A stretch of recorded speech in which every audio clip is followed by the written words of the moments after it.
How do you enter a market when it's already saturated, when there's a lot of big dogs out there, like Nike in a market? Or in this case, I'm going to use the example of Kentucky Fried Chicken. Well, there's a framework that I use, and I'm going to walk you through it. So my name is Gabriel Klingman. I am the operations manager for a small investment fund doing a couple million a year. And this is the framework that I use. It's how I think about entering a new market.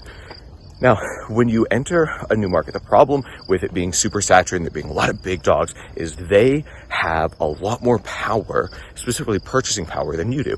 So the example I'm going to use here is fried chicken. If I wanted to open a fried chicken restaurant, I'm competing against KFC. We'll use them as the big dog here. I'm competing against KFC. They have so much more purchasing power than I do. They're buying in bulk for stores all across the country.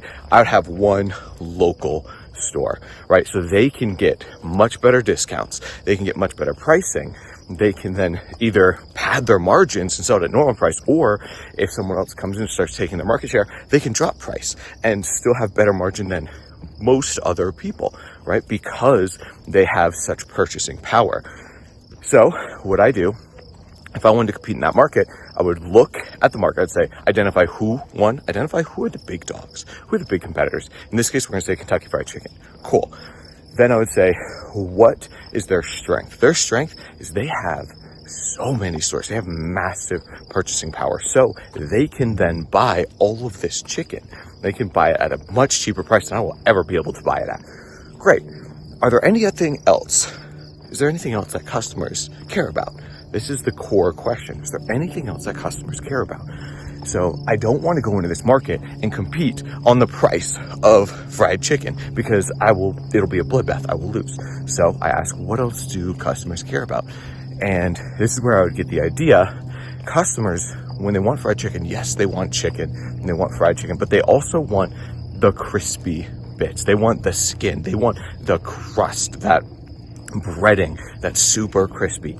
There's a market for that. So what I would say is, cool, I'm not necessarily going to compete on chicken. Yes, the chicken is going to be delicious. It'll be great, but I'm not going to try and price gouge and compete on the price of chicken. Instead, I'm going to compete on the crispy bits. I'm going to go all in. My guarantee is going to be, this is the crispiest chicken you will ever have.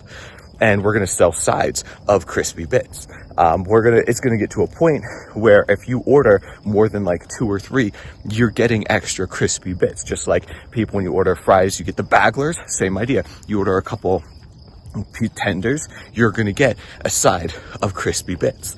And that I can then go to other manufacturers and I can start bidding out and start trying to compete on the price of what the ingredients to make up my crispy bits, instead of going on the price of chicken, right? So this is how I look at it. What does the market, what are the big dogs, what is their massive strength? Then say, what does the audience care about that is not their massive strength? In this case, it's the crispy bits. Then I would go all in the marketing, in the branding, in the product, in the communication, in the design, and everything. Go in where I put my effort to optimize, all in on what the competitors, not their strength, but what the audience also cares about.